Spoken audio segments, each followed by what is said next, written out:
ಸಾಯಂಕಾಲ ಯಶವಂತಪುರ ರೈಲು ನಿಲ್ದಾಣದ ಪ್ಲಾಟ್ಫಾರ್ಮ್ನಲ್ಲಿ ಶ್ರೇಯ ಮಂಗಳೂರಿಗೆ ಹೊರಡುವ ರೈಲಿಗಾಗಿ ಕಾಯುತ್ತಿದ್ದಳು.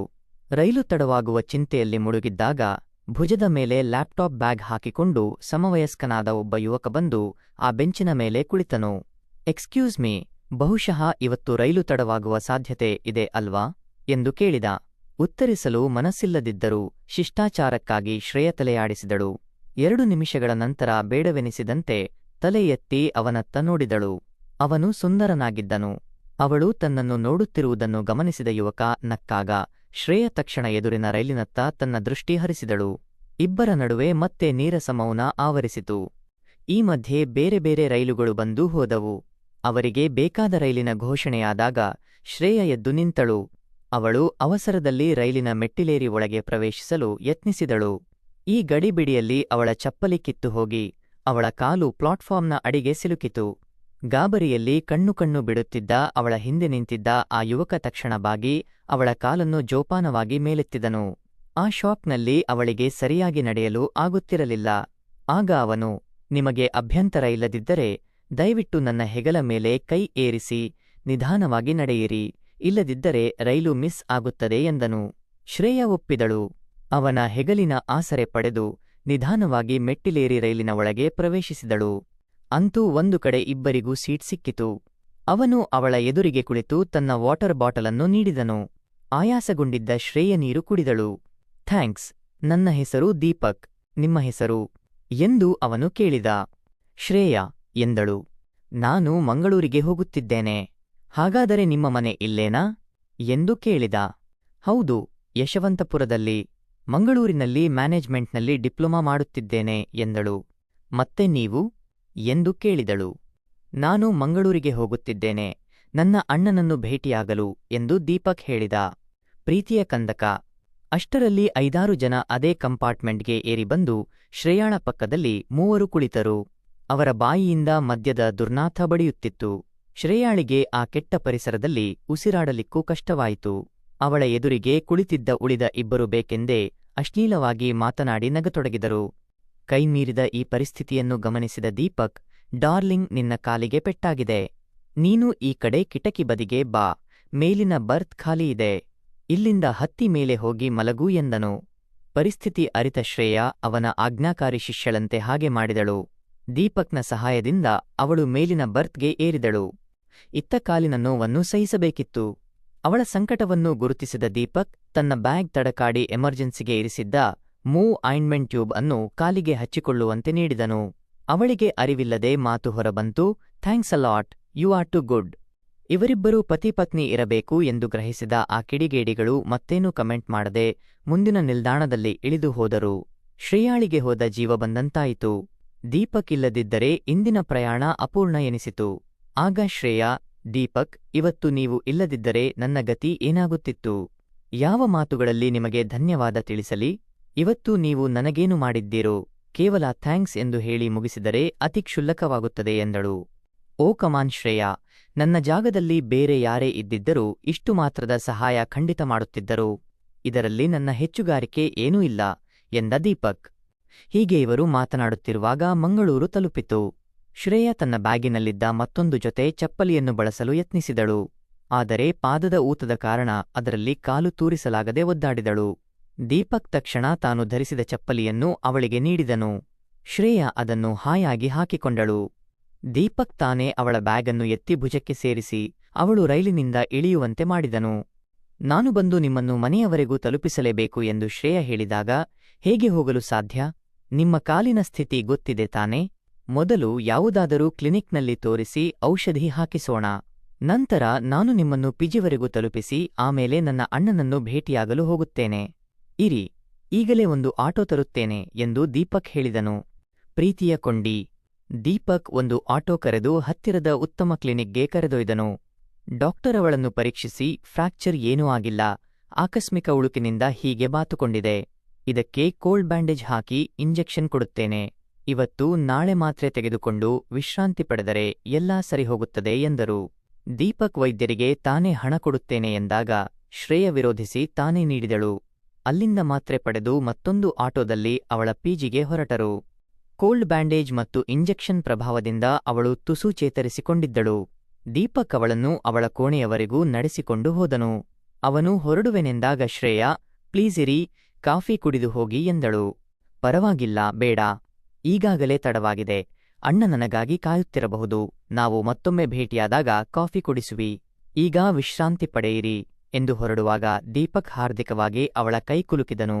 ಶ್ರೇಯಾಳಿಗೆ ಹತ್ತಿರದ ನೆಂಟರನ್ನು ಕಳುಹಿಸಿಕೊಡುವಷ್ಟೇ ನೋವಾಯಿತು. ನಿಧಾನವಾಗಿ ಬಾಗಿಲವರೆಗೂ ಬಂದು ಕೈಯಾಡಿಸುತ್ತಾ ಅವನನ್ನು ಬೀಳ್ಕೊಟ್ಟಳು. ಸ್ವಲ್ಪ ಹೊತ್ತಿನ ನಂತರ ಮಂಚದ ಮೇಲೆ ಮಲಗಿದ ಶ್ರೇಯಾಳಿಗೆ ಕಣ್ಣು ಮುಚ್ಚಿದಾಗ ಕೇವಲ ದೀಪಕ್ನ ಚಿತ್ರಗಳೇ ಕಂಡುಬಂದವು. ಅವಳ ದೇಹ ಇಡೀ ಮಧುರವಾಗಿ ಕಂಪಿಸಿತು.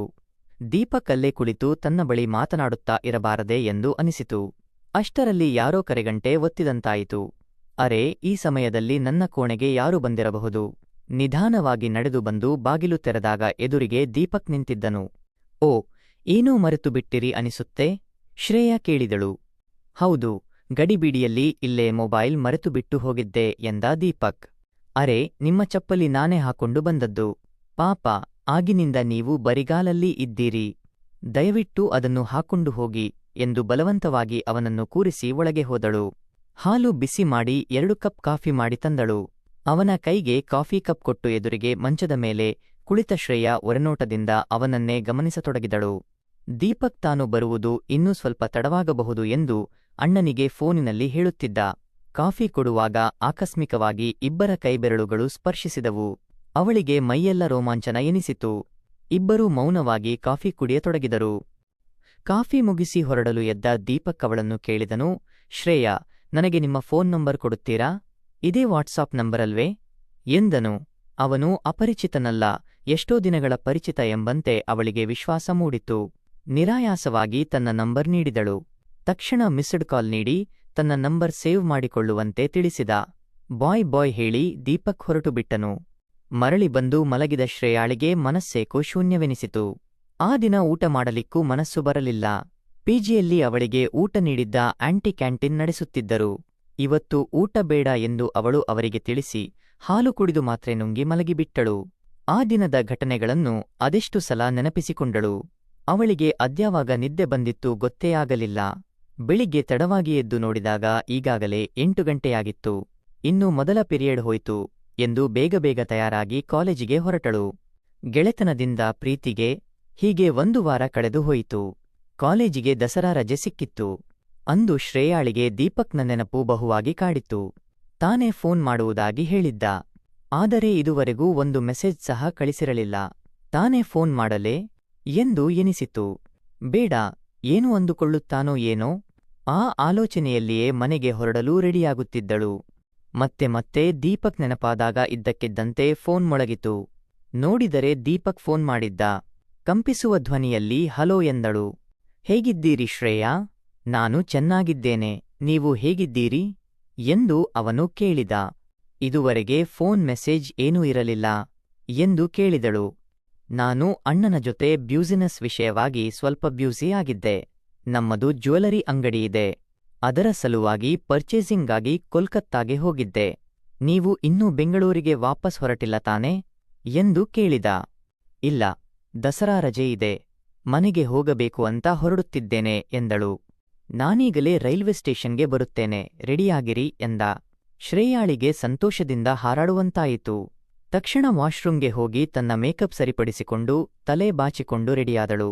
ಅವಳ ಬಳಿ ಬಹಳ ದಿನಗಳಿಂದ ಬಳಸದ ಇಯರಿಂಗ್ಸ್ ಇತ್ತು. ಅದನ್ನು ತೆಗೆದು ಧರಿಸಿದಳು.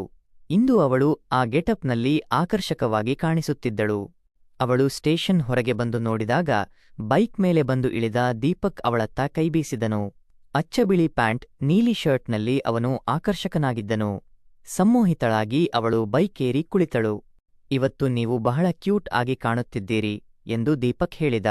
ಇದನ್ನು ಕೇಳಿ ಪುಳಕಿತಳಾದ ಶ್ರೇಯಾ, ನಾವು ಈಗ ಎಲ್ಲಿಗೆ ಹೊರಟಿದ್ದೇವೆ ಎಂದಳು. ಎಲ್ಲಾದರೂ ದೂರದ ಉತ್ತಮ ರೆಸ್ಟೋರೆಂಟ್ಗೆ, ಅಲ್ಲಿ ಕುಳಿತು ನಿಧಾನವಾಗಿ ಮಾತನಾಡೋಣ ಎಂದ. ಶ್ರೇಯಾಳ ದುಪ್ಪಟ್ಟ ಗಾಳಿಯ ರಭಸಕ್ಕೆ ಹಾರಿ ಅವನ ಮುಖಕ್ಕೆ ಬಡಿಯುತ್ತಿತ್ತು. ಅದರ ಸುಗಂಧಕ್ಕೆ ಅವನು ಮಾರುಹೋದನು. ಶ್ರೇಯಾ ತನ್ನ ದುಪ್ಪಟ್ಟ ಸರಿಪಡಿಸಿಕೊಂಡು, ದೀಪಕ್, ಒಂದು ಮಾತು ಹೇಳಬೇಕು. ಯಾರೋ ಆಗಿನಿಂದ ನಮ್ಮನ್ನು ಫಾಲೋ ಮಾಡುತ್ತಿದ್ದಾರೆ. ಬಹಳ ಹೊತ್ತಿನಿಂದ ಆ ಗಾಡಿ ನಮ್ಮ ಬೈಕನ್ನೇ ಹಿಂಬಾಲಿಸಿಕೊಂಡು ಬರುತ್ತಿದೆ ಎಂದಳು. ನಿಮಗೆಲ್ಲೋ ಭ್ರಮೆ ಅಷ್ಟೇ. ಅವರು ಇದೇ ರೂಟ್ನಲ್ಲಿ ಹೋಗುತ್ತಿರಬೇಕು ಅಷ್ಟೇ ಎಂದ ದೀಪಕ್. ಈ ರೂಟ್ನಲ್ಲಿ ಹೋಗಬೇಕು ಅಂದರೆ ನಮ್ಮ ಗಾಡಿಯನ್ನೇ ಯಾಕೆ ಹಿಂಬಾಲಿಸಬೇಕು? ನಮ್ಮ ಮುಂದೆ ಹಾದು ಹೋಗಬಹುದಿತ್ತಲ್ಲ ಎಂದು ಕೇಳಿದಳು. ಇಷ್ಟಕ್ಕೆಲ್ಲ ಅಷ್ಟೊಂದು ಡೌಟ್ ಬೇಡ. ನಡೆಯಿರಿ, ನಮಗೆ ಬೇಕಾದ ರೆಸ್ಟೋರೆಂಟ್ ಬಂದೇ ಬಿಟ್ಟಿತು. ನೀವು ಟೇಬಲ್ ನಂಬರ್ 4 ಬಳಿ ಕುಳಿತಿರಿ. ನಾನೀಗಲೇ ಈ ಬೈಕ್ ಪಾರ್ಕ್ ಮಾಡಿ ಬರುತ್ತೇನೆ ಎಂದು ಹೇಳಿದ. ಶ್ರೇಯಾ ಒಳಗೆ ಹೋದಳು. ದೀಪಕ್ ಬೇಗ ಬಂದು ಅವಳನ್ನು ಸೇರಿಕೊಂಡ. ಏನು ತಗೋತೀರಿ? ಖಂಡಿತ ಸಂಕೋಚ ಬೇಡ. ಇನ್ನು ಮುಂದೆ ನಾವು ಹೀಗೆ ಮೀಟ್ ಮಾಡುತ್ತಾ ಇರೋಣ ಎಂದ. ಅದೇನೂ ಪರವಾಗಿಲ್ಲ, ಇವತ್ತು ಏನು ಬೇಡ. ನೀವೇ ಏನಾದರೂ ಆರ್ಡರ್ ಮಾಡಿ ಎಂದಳು. ಮಾಣಿಯನ್ನು ಕರೆದು 2 ಸಮೋಸ 2 ಕಾಫಿ ಬೇಗ ತರುವಂತೆ ಹೇಳಿದ. ಸ್ವಲ್ಪ ಹೊತ್ತಿಗೆ ಆರ್ಡರ್ ಬಂತು. ತಿಂಡಿ ಕಾಫಿ ಮುಗಿಸಿದ ಮೇಲೆ ವಾಚ್ ನೋಡಿದ ಶ್ರೇಯಾ, ನಾನೀಗ ಹೊರಡಬೇಕು. 4 ಗಂಟೆ ರೈಲು ಮಿಸ್ ಆಗಿಬಿಡುತ್ತೆ ಎಂದಳು. ಸರಿ, ನಿಮ್ಮನ್ನು ಈಗಲೇ ಸ್ಟೇಷನ್ಗೆ ಡ್ರಾಪ್ ಮಾಡಿ ನಾನು ಸ್ಟೋರ್ ಕಡೆ ಹೊರಡುತ್ತೇನೆ. ಒಂದು ಅರ್ಜೆಂಟ್ ಮೀಟಿಂಗ್ ಇದೆ ಎಂದ ದೀಪಕ್. ದೀಪಕ್ ಶ್ರೇಯಾಳನ್ನು ಮಂಗಳೂರು ಸ್ಟೇಷನ್ ತಲುಪಿಸಿ ತನ್ನ ಜ್ಯುವೆಲರಿ ಸ್ಟೋರ್ ಕಡೆ ಹೊರಟ. ಅಣ್ಣನ ಕ್ಯಾಬಿನ್ಗೆ ಹೋದಾಗ ಅರುಣ ಹುಬ್ಬುಗಂಟಿ ಕಿರೇಗುತ್ತಿದ್ದ. ಎಲ್ಲಿಗೆ ಹೋಗಿದ್ದೆ ದೀಪಕ್? ಆಗಿನಿಂದ ಕ್ಲೈಂಟ್ ನಿನ್ನ ಅಡ್ವರ್ಟೈಸ್ಗಾಗಿ ಕಾಯುತ್ತಿದ್ದರು. ನೀನು ಯಾರ ಜೊತೆ ಎಲ್ಲೆಲ್ಲಿ ಅಲೆಯುತ್ತಿದ್ದೆ? ನನಗೆ ಎಲ್ಲವೂ ಸ್ಪಷ್ಟವಾಗಿ ಗೊತ್ತಾಗಬೇಕು. ನಾನು ನನ್ನ ಫ್ರೆಂಡ್ ಶ್ರೇಯಾಳನ್ನು ಭೇಟಿಯಾಗಲು ಹೋಗಿದ್ದೆ. ನಿನಗೆ ಹೇಳಿಯೇ ಹೋಗಿದ್ದೆ ಅಲ್ಲವೇ ಎಂದ. ಅದೆಲ್ಲ ನನಗೆ ಗೊತ್ತಿಲ್ಲ. ಅಂತಹ ಮಿಡಲ್ ಕ್ಲಾಸ್ ಜನರ ಜೊತೆ ನಿನ್ನದೇನು ಮಾತುಕತೆ? ಬ್ಯೂಸಿನೆಸ್ ಮಾಡುವವರ ಲಕ್ಷಣವೇ ಇದು? ಇರಲಿ, ಈಗ ನನಗೆ ಹೆಚ್ಚಿಗೆ ಕೋಪ ತರಿಸಬೇಡ. ಮನೆಗೆ ಹೊರಡು. ಕ್ಲೈಂಟ್ ಜೊತೆ ಮಾತನಾಡಿ ಹೊಸ ಮೀಟಿಂಗ್ ಫಿಕ್ಸ್ ಮಾಡಿಸು ಎಂದನು ಅರುಣ. ಸರಿ ಅಣ್ಣ ಎಂದು ದೀಪಕ್ನ ಮಾತಿನಲ್ಲಿ ಬೇಸರ ಇಣುಕಿತು. ಹೀಗೆ ಶ್ರೇಯಾ ಮತ್ತು ದೀಪಕ್ನ ಗೆಳೆತನ ಬೆಳೆದು 6 ತಿಂಗಳಾಯಿತು. ಅವಳಿಗೆ ಕಾಲೇಜಿಗೆ ಬಿಡುವಿದ್ದಾಗಲೆಲ್ಲ ತಪ್ಪದೆ ಇಬ್ಬರು ದೂರದ ರೆಸ್ಟೋರೆಂಟ್ಗಳಿಗೆ ಲಾಂಗ್ ಡ್ರೈವ್ಗೆ ಹೊರಡುತ್ತಿದ್ದರು. ಈಗಂತೂ ಇಬ್ಬರೂ ಬಹಳ ಕ್ಲೋಸ್ ಆಗಿದ್ದರು. ಹೀಗೆ ಒಂದು ಸಲ ಮಂಗಳೂರಿನ ಒಂದು ರೆಸಾರ್ಟ್ಗೆ ಹೊರಟಿದ್ದರು. ಅರುಣನ ಪಾಪಪ್ರಜ್ಞೆ. ಆಗ ಇದ್ದಕ್ಕಿದ್ದಂತೆ ಯಮದೂತರಂತೆ ಒಂದು ಬೈಕವರ ಪಕ್ಕಕ್ಕೆ ಬಂದು ಅದರಲ್ಲಿದ್ದ 3ರಲ್ಲಿ ಒಬ್ಬ ಇವರತ್ತ ಗುಂಡು ಹಾರಿಸಿದನು. ಅದು ಶ್ರೇಯಾಳನ್ನು ಹಾದು ದೀಪಕ್ನ ತೋಳಿಗೆ ಬಡಿಯಿತು. ಕ್ಷಣ ಮಾತ್ರದಲ್ಲಿ ಆ ದುಷ್ಕರ್ಮಿಗಳು ಕಣ್ಮರೆಯಾಗಿದ್ದರು. ಈ ಆಕಸ್ಮಿಕ ಶಾಕ್ನಿಂದ ಶ್ರೇಯಾ ಮೂರ್ಛೆ ಹೋಗುವಂತಾಯಿತು. ತಕ್ಷಣ ದೀಪಕ್, ಸ್ಟಾಪ್ ದ ಬೈಕ್ ಎಂದು ಕಿರುಚಿದಳು. ದೀಪಕ್ ತಕ್ಷಣ ಬೈಕನ್ನು ಬದಿಯಲ್ಲಿ ನಿಲ್ಲಿಸಿದನು. ಅವನ ತೋಳಿನಿಂದ ರಕ್ತಧಾರೆಯಾಗಿ ಹರಿಯುತ್ತಿತ್ತು. ಶ್ರೇಯಾಳಿಗೆ ಗಾಬರಿಯಲ್ಲಿ ಏನೂ ತೋಚಲಿಲ್ಲ. ತಕ್ಷಣ ಅವನನ್ನು ರಸ್ತೆ ಬದಿಯ ಕಲ್ಲಿನ ಮೇಲೆ ಕೂರಿಸಿ ತನ್ನ ದುಪ್ಪಟ್ಟಾದ ಅಂಚು ಹರಿದು ರಕ್ತ ಸೋರದಂತೆ ಗಾಯಕ್ಕೆ ಬಿಗಿಯಾಗಿ ಪಟ್ಟಿ ಕಟ್ಟಿದಳು. ಅವಳು ರಸ್ತೆ ಬದಿಯಲ್ಲಿ ನಿಂತು ಸಹಾಯಕ್ಕಾಗಿ ಕಾರುಗಳನ್ನು ನಿಲ್ಲಿಸುವಂತೆ ಕೈಚಾಚುತ್ತಿದ್ದಳು. ಆದರೆ ಕಲ್ಲು ಮನಸ್ಸಿನ ಆ ಕಾರಿನ ಜನ ಒಬ್ಬರೂ ನಿಲ್ಲಿಸಲಿಲ್ಲ. ತಕ್ಷಣ ಏನನ್ನು ನೆನಪಿಸಿಕೊಂಡು ಸಹಾಯಕ್ಕಾಗಿ 100 ನಂಬರ್ಗೆ ಫೋನ್ ಮಾಡಿದಳು. ತಕ್ಷಣ ಪೊಲೀಸರ ಗಾಡಿ ಅಲ್ಲಿಗೆ ಧಾವಿಸಿತು. ಅವರ ನೆರವಿನಿಂದ ಶ್ರೇಯಾ ದೀಪಕ್ನನ್ನು ಹತ್ತಿರದ ಆಸ್ಪತ್ರೆಗೆ ಅಡ್ಮಿಟ್ ಮಾಡಿದಳು. ದೀಪಕ್ನಿಂದ ನಂಬರ್ ಪಡೆದು ಅರುಣ್ಗೆ ಫೋನ್ ಮಾಡಿ ವಿಷಯ ತಿಳಿಸಿದಳು. ಅವನನ್ನು ಪರೀಕ್ಷಿಸಿದ ವೈದ್ಯರು, ಬಹಳ ರಕ್ತ ಹರಿದು ಹೋಗಿದೆ, ತಕ್ಷಣ ರಕ್ತ ಕೊಡಬೇಕು ಎಂದರು. ತಕ್ಷಣ ಶ್ರೇಯಾ ತಾನು ರಕ್ತದಾನ ಮಾಡುವುದಾಗಿ ಹೇಳಿದಳು. ಹಿಂದೆ ಕಾಲೇಜಿನಲ್ಲಿ ಹೀಗೆ ತುರ್ತಾಗಿ ಯಾರಿಗೂ ರಕ್ತ ನೀಡಿದ್ದಳು. ವೈದ್ಯರು ಬ್ಲಡ್ ಗ್ರೂಪ್ ಪರೀಕ್ಷಿಸಿ ಇಬ್ಬರದ್ದು ಹೊಂದುತ್ತದೆ ಎಂದಾಗ ಸಮಾಧಾನದ ನಿಟ್ಟುಸಿರಿಟ್ಟಳು. ವೈದ್ಯರು ರಕ್ತ ಡ್ರಾ ಮಾಡಿಕೊಂಡರು. ಅಷ್ಟೊತ್ತಿಗೆ ದೀಪಕ್ನ ಅಣ್ಣ ಅರುಣ ಅಲ್ಲಿಗೆ ಧಾವಿಸಿದ್ದ. ಡಾಕ್ಟರ್, ಹೇಗಾದರೂ ನನ್ನ ತಮ್ಮನ ಪ್ರಾಣ ಉಳಿಸಿ. ಎಷ್ಟಾದರೂ ಖರ್ಚಾಗಲಿ ಚಿಂತೆಯಿಲ್ಲ ಎಂದು ಪ್ರಾರ್ಥಿಸಿದ. ಹಣ ಈಗ ಮುಖ್ಯವಲ್ಲ. ಆಪತ್ಕಾಲಕ್ಕೆ ತನ್ನ ರಕ್ತ ನೀಡಿ ಈ ಹುಡುಗಿ ನಿಮ್ಮ ತಮ್ಮನ ಜೀವ ಉಳಿಸಿದ್ದಾಳೆ. ಮೊದಲು ಅವಳಿಗೆ ಥ್ಯಾಂಕ್ಸ್ ಹೇಳಿ ಎಂದರು ಡಾಕ್ಟರ್. ಅವನು ಮೌನವಾಗಿ ಶ್ರೇಯಾಳ ಕಡೆ ತಿರುಗಿ ಕೈಮುಗಿದುಬಿಟ್ಟ. ಶ್ರೇಯಾ ತಾನೇ ಅವನಿಗೆ ಧೈರ್ಯ ತುಂಬಿದಳು. ಅರುಣನ ಕಣ್ಣುಗಳಿಂದ ಕಂಬನಿ ಮಿಡಿಯಿತು. ದೀಪಕ್, ನನ್ನನ್ನು ಕ್ಷಮಿಸಿಬಿಡು. ಯಾರೋ ಸಾಧಾರಣ ಮಧ್ಯಮ ವರ್ಗದ ಹುಡುಗಿಯ ಪ್ರೇಮದ ಬಲೆಗೆ ಬಿದ್ದು ನೀನು ಹಾಳಾದೆ ಎಂದು ನಾನು ಅಂಜಿದ್ದೆ. ಹಣದ ಮದ ನನ್ನನ್ನು ಕುರುಡಾಗಿಸಿತ್ತು. ಈ ಬಡ ಹುಡುಗಿ ನಿನ್ನ ಜೀವನದಿಂದ ದೂರವಾಗಿ ಹೋಗಲಿ ಎಂದು ನಾನೇನೋ ದುಷ್ಟ ಕುತಂತ್ರ ಹೂಡಿದ್ದೆ. ಅದು ನನ್ನ ತಮ್ಮನ ಜೀವಕ್ಕೆ ಮುಳುವಾಗುತ್ತದೆ ಎಂದು ಯೋಚಿಸಲಿಲ್ಲ. ಆದರೆ ನಾವು ಅಂದುಕೊಳ್ಳುವುದಕ್ಕಿಂತ ಬೇರೆಯ ರೀತಿ ನಡೆದು ಹೋಗುತ್ತದೆ ದೀಪಕ್. ನೀನು ಯಾವುದೋ ಸಾಧಾರಣ ಬಡ ಹುಡುಗಿಯನ್ನು ಪ್ರೇಮಿಸಿದೆ ಎಂದು ಅವಳನ್ನು ದೂರ ಮಾಡಲು ಯೋಚಿಸಿದರೆ ಅದು ನಿನ್ನ ಪ್ರಾಣಕ್ಕೆ ಮುಳುವಾಯಿತು. ಶ್ರೇಯಾ, ದಯವಿಟ್ಟು ನನ್ನನ್ನು ಕ್ಷಮಿಸಿಬಿಡು. ನೀನು ನಿನ್ನ ಪ್ರಾಣಕ್ಕಿಂತ ಹೆಚ್ಚಾಗಿ ನನ್ನ ತಮ್ಮನನ್ನು ಪ್ರೀತಿಸಿ ರಕ್ತ ಕೊಟ್ಟು ಅವನ ಜೀವ ಉಳಿಸಿದೆ. ನಿನಗೆ ಎಷ್ಟು ಕೃತಜ್ಞತೆ ಸಲ್ಲಿಸಿದರೂ ಕಡಿಮೆಯೇ. ದೀಪಕ್ ಚೇತರಿಸಿಕೊಂಡು ಮನೆಗೆ ಬರಲಿ. ಮರುದಿನವೇ ನಿನ್ನನ್ನು ಹೆಣ್ಣು ಕೇಳಲು ನಿಮ್ಮ ಊರಿಗೆ ಬಂದು ನಿಮ್ಮ ತಾಯಿ ತಂದೆಯರನ್ನು ಭೇಟಿಯಾಗುತ್ತೇವೆ. ಆದಷ್ಟು ಬೇಗ ನಿಮ್ಮಿಬ್ಬರ ಮದುವೆ ಮಾಡಿಸೋಣ ಎಂದು ಮತ್ತೆ ಮತ್ತೆ ಶ್ರೇಯಾಳ ಕ್ಷಮೆ ಕೋರಿದ. ಅವನು ವೈದ್ಯರ ಬಳಿ ಹೆಚ್ಚಿನ ವಿವರ ಕೇಳಲು ಹೋದಾಗ ಪಕ್ಕದಲ್ಲೇ ಮಲಗಿದ್ದ ಶ್ರೇಯಾಳನ್ನು ಕಂಡು ದೀಪಕ್ ತುಂಟನಾಗಿ ನಕ್ಕ. ಇಬ್ಬರಿಗೂ ಮುಖದಲ್ಲಿ ಮಂದಹಾಸ ಮಿಂಚಿತು. ಶ್ರೇಯಾ, ಈ ಸಹಪ್ರಯಾಣಿಕನನ್ನು ನಿನ್ನ ಬಾಳ ಸಂಗಾತಿಯಾಗಿಸಿಕೊಳ್ಳಲು ಸಿದ್ಧವೇ? ದೀಪಕ್ನ ಪ್ರಶ್ನೆಗೆ ಶ್ರೇಯ ನಿಧಾನವಾಗಿ ಎದ್ದು ಬಂದು ಪ್ರೀತಿಯಿಂದ ಅವನ ಹಣೆಗೆ ಚುಂಬಿಸಿದಳು. 2 ಯುವ ಹೃದಯಗಳು ಒಂದಾಗಿದ್ದವು. ಈ ಕಥೆ ನಿಮಗೆ ಇಷ್ಟ ಆಗಿದೆ ಎಂದು ಅಂದುಕೊಂಡಿದ್ದೇನೆ.